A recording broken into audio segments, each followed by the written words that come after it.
The Illinois Fighting Illini have set themselves up for a potential dominant run for the next 10, 15 years, and I have proof. Locked on Illini, let's go.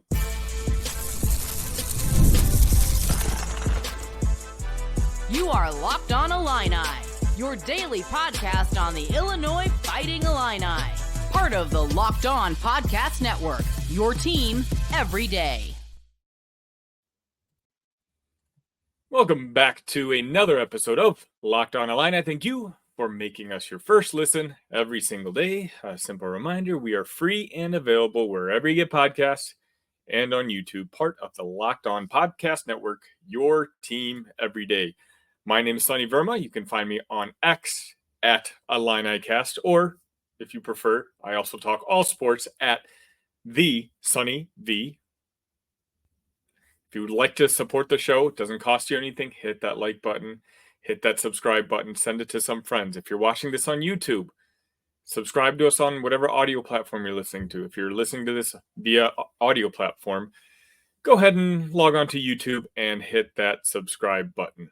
Before I get started with today's show, which I think is going to be an extremely exciting one, I wanted to say I'm going to be doing a mailbag episode soon. I haven't done one of these since I started this show, and I'll be honest, I'm super flattered with all the comments I tend to get on a lot of my episodes. There's always lots of conversation going and people asking me questions, and so I figured this is kind of a way to give back. So if you're watching this, if you have a question that's on your mind, ask me in the comment section. Leave it in the comments, and what I'm going to do is I'm going to save it.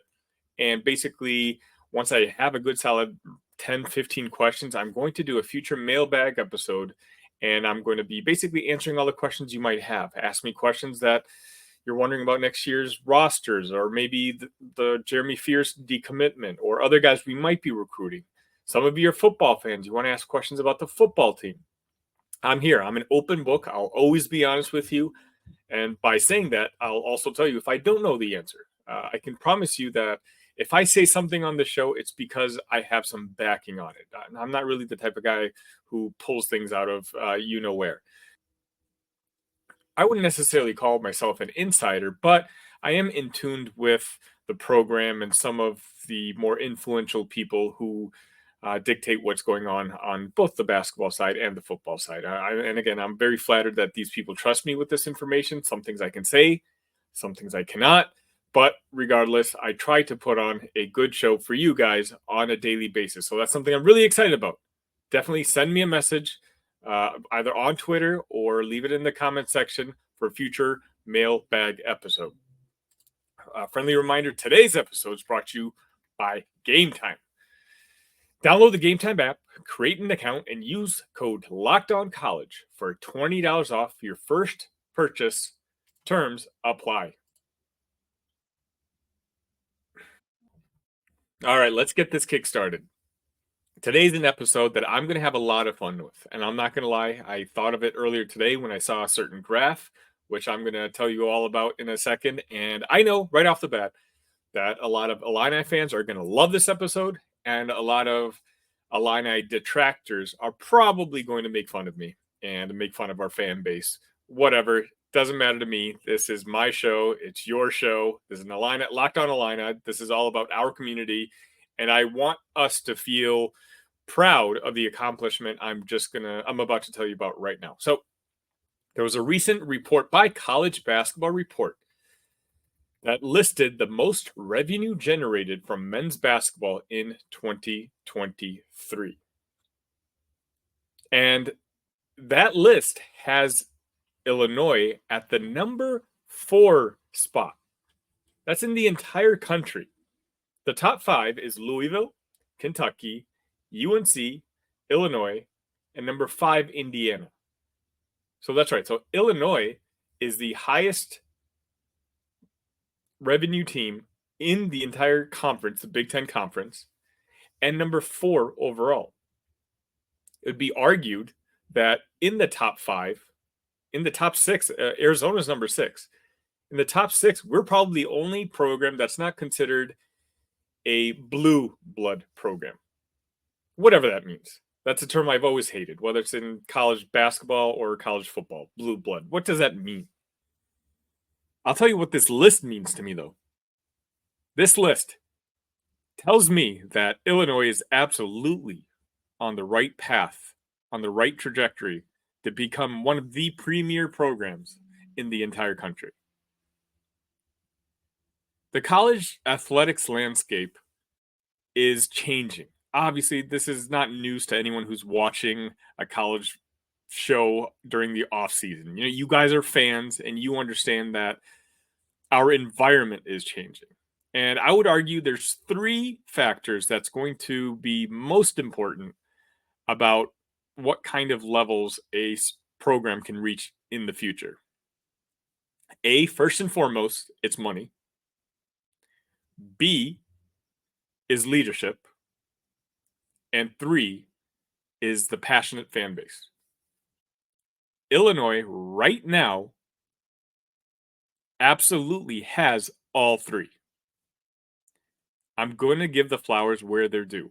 The reason that we're on this path right now is because of two men.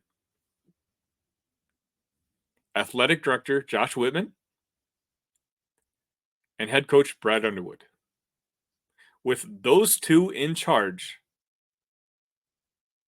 Illinois has a ceiling that, in my opinion, is as high as anyone in the country.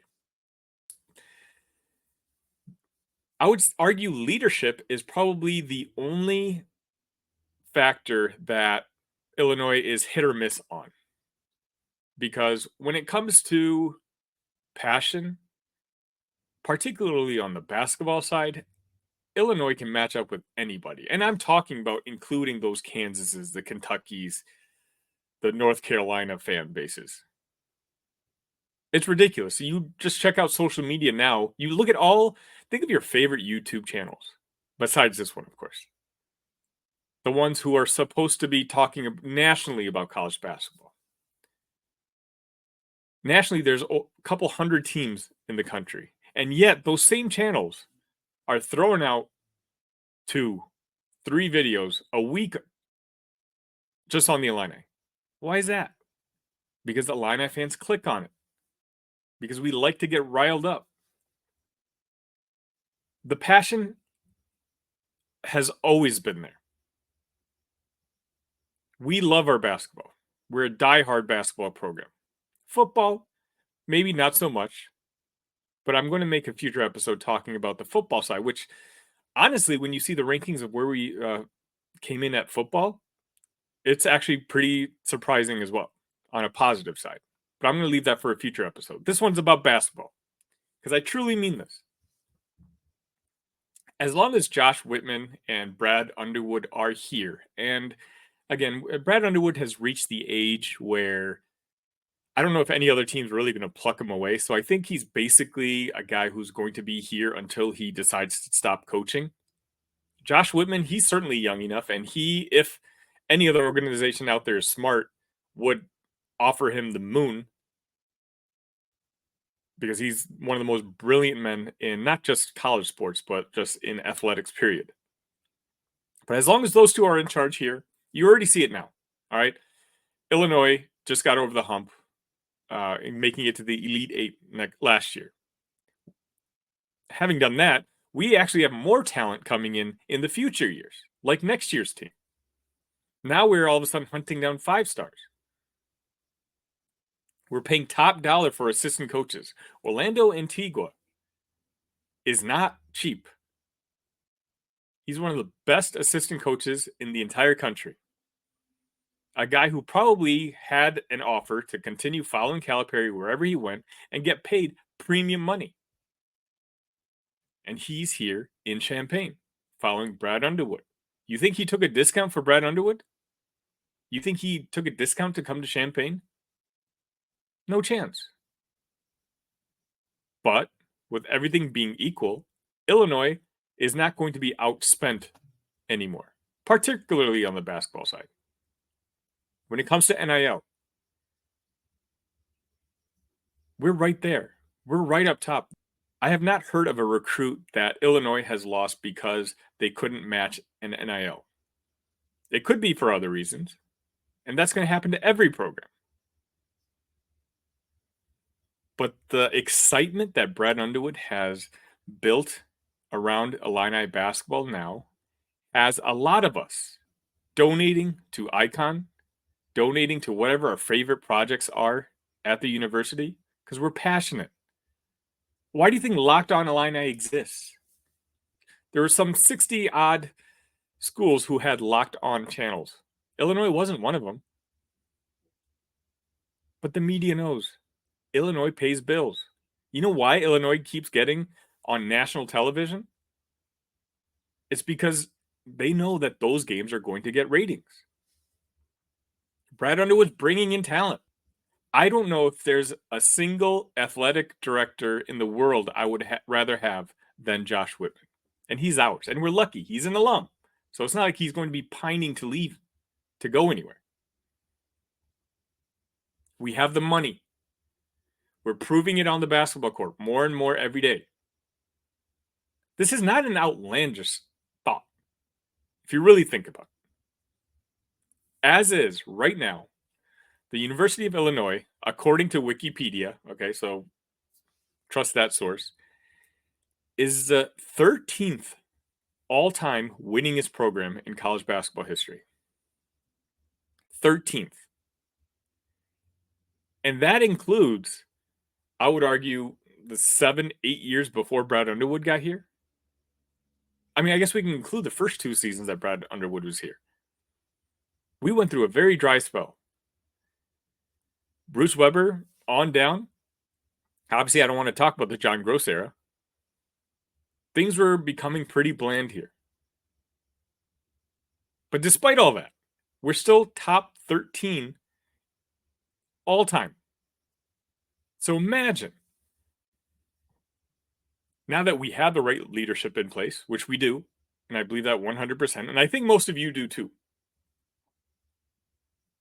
We have the money. Money is more important now than it has ever been. We're in the Big Ten Conference.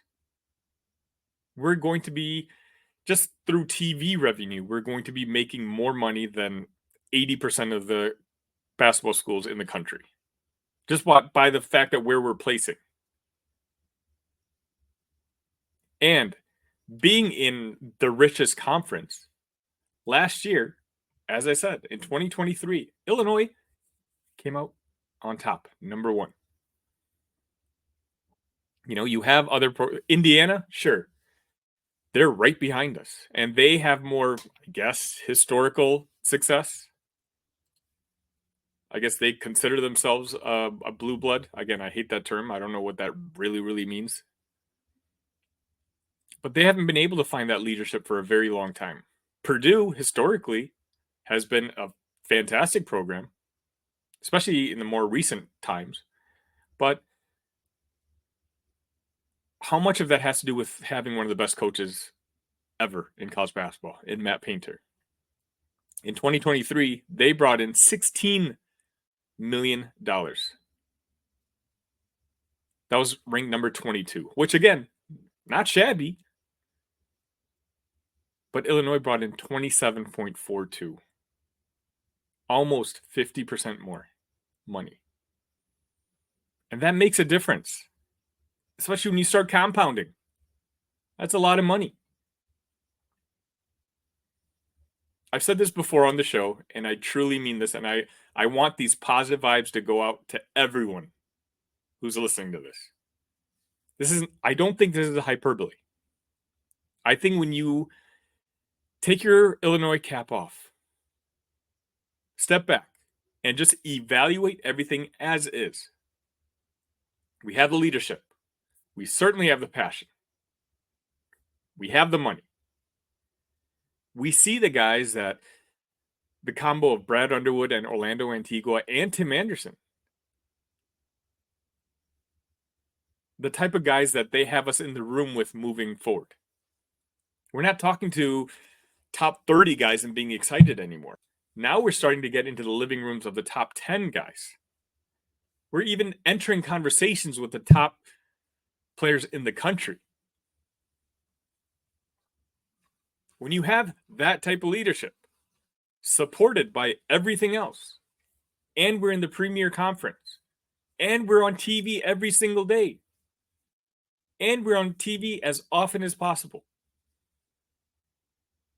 That means good times are ahead. So I mean this when I say right now is as good of a time as we've ever had as Illini basketball fans. But I don't think we've reached our peak. I think our peak is the absolute mountaintop. It's time for us to reach our potential. And I truly think now we're in position to do exactly that.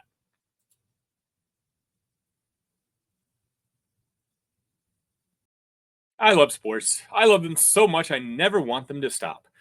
But as the playoffs wind down, we get fewer and fewer games, and sports aren't sportsing like I want them to. But FanDuel lets me keep the sports going whenever I want. All I have to do is open the app, dream up bets anytime I'm in the mood. And this summer, FanDuel is hooking up all customers with a boost or a bonus daily. That's right, there's something for everyone, every day, all summer long. So head on over to fanduel.com and start making the most of your summer. FanDuel, official sports betting partner of Major League Baseball.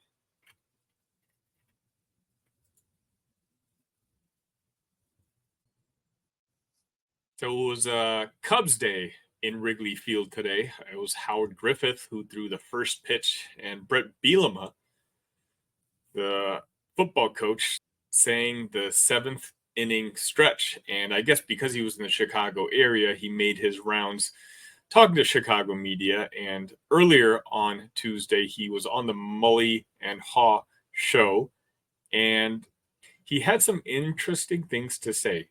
He talked about how different the conference landscape is now and how traditional rivalries in the past are not nearly as important really moving forward as it is now. I think the host of the radio show joked around about how does an Illinois fan get excited about playing a program like Oregon? And, Brett was very honest. It's just like now it's all about playing the team in front of you and just competing and, trying to ultimately make the playoff. Also, something interesting he had mentioned was he gets notifications apparently on his phone whenever there's a player that enters the transfer portal. Can you imagine a head coach now in today's day and age? I mean, your phone's going to be ringing nonstop. So I thought that was interesting. He did go into some of the stories about how he got some of his incoming transfers. He started off with Zachary Franklin, talking about how obviously Zachary had that previous relationship with Barry Lenny Jr. out at UTSA, and that when Franklin had entered the transfer portal last year, Illinois wanted to get him in, but he couldn't just because Zachary had progressed too much in his academic career to be able to get into the University of Illinois. But things had changed a year later now that he's basically coming in as a grad student. That's why he's going to be able to suit up for the orange and blue next season. Terrence Brooks is one of those text messages that Brett got, and essentially he just went straight after him. And he kind of, touted the success he's had with cornerbacks and defensive backs over the last couple of years, in particular here at Illinois. And I think the message just resonated with Brooks and his family. The JC Davis story was the craziest one, though, and it's the one that really tells you how crazy the life of a college football head coach is nowadays. Now, Brett found out JC was in the transfer portal, watched his film, and according to the interview, said immediately that this was the best tackle tape that he had seen from all the options in the transfer portal. So immediately he set up a breakfast and had a 2-hour breakfast with JC. And then after breakfast, he flew down to Dallas, Texas to meet with another player that they had been recruiting. And then before the day's even over, he flew up to Boston, Massachusetts to have dinner with another player. And according to Brett, they ended up getting 2 of those 3 players. Say what you want about our football program, and I'll be honest with you, I do wish Illinois fans supported the program more. Now, I understand that maybe the on-field performance hasn't warranted it as much as on the basketball side, but I'm going to talk about this more in depth in the future. Support of our football program will help the basketball program reach its heights. And just hearing stories like this from Brett, he did mention a couple other things, such as it looks like for this upcoming Northwestern game in Wrigley Field, they will be playing, the coaching staffs will be on opposite sides of the field, which for him was, a very, very big deal. And I can understand why. He also said something very interesting. Caden Fagan broke 21 miles per hour in a run. And he's never had any athlete do that before. And I'll be honest, I think the world of Caden. I think he's our number one running back, and I think he's the next 1,000-yard rusher in the Brett Bielema running back tree. But 21 miles per hour, that got me even more excited to see what he's going to be doing on the field. I know we're spoiled on the basketball side with Brad Underwood, who obviously has spent almost the first 15 minutes of the show talking about. But I also think Illinois fans don't quite understand how lucky we are to have Brett on the football side. Because of whatever reasons, Illinois is a very hard program to succeed on the football side. The same passion that the basketball fan base shows doesn't necessarily show up on the football side. And because the passion's not there, the money's not quite there. So Brett, it really doesn't matter how good of a coach Brett Bielema is. Brett Bielema could be coaching Michigan, and I think they'd continue to be battling for national championships. But if Ryan Day, if Kirby came to Illinois, I don't know if those two would be able to even come close to replicating the success that they've had at their programs. So anyways, I want to give some love to Brett, who, again, I'm a huge fan of. Football season is right around the corner. Media days will be in a couple weeks. I'm hoping to be there. Tell me what you think. Those of you guys who are watching this, are you guys just basketball fans? Do you support the football side as well? What do you think? Do you think the football side is important for the basketball side to succeed? I'm curious for your thoughts.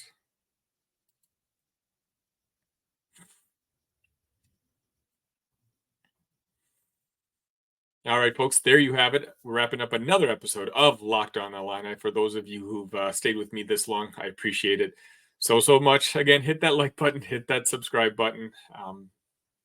I can't do the show without you guys, and the success that we've had is all because of you, and I'm truly appreciative of it. I try to keep an open door policy. If there's certain creators that you want to see on the show, let me know. We'll try to cross collab with them. I want to make the content that you guys want to watch.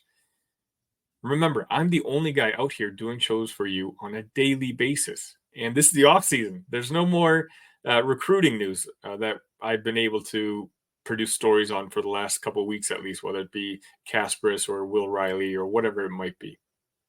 I'm going to have fun now for the next couple of weeks. You be the producer. You be the director. Let me know what you guys want to watch. Again, hit that like, hit that subscribe button. Before I leave, please let me know what questions you guys might have for that mailbag episode that I was talking about. I think I'm going to have a lot of fun with that.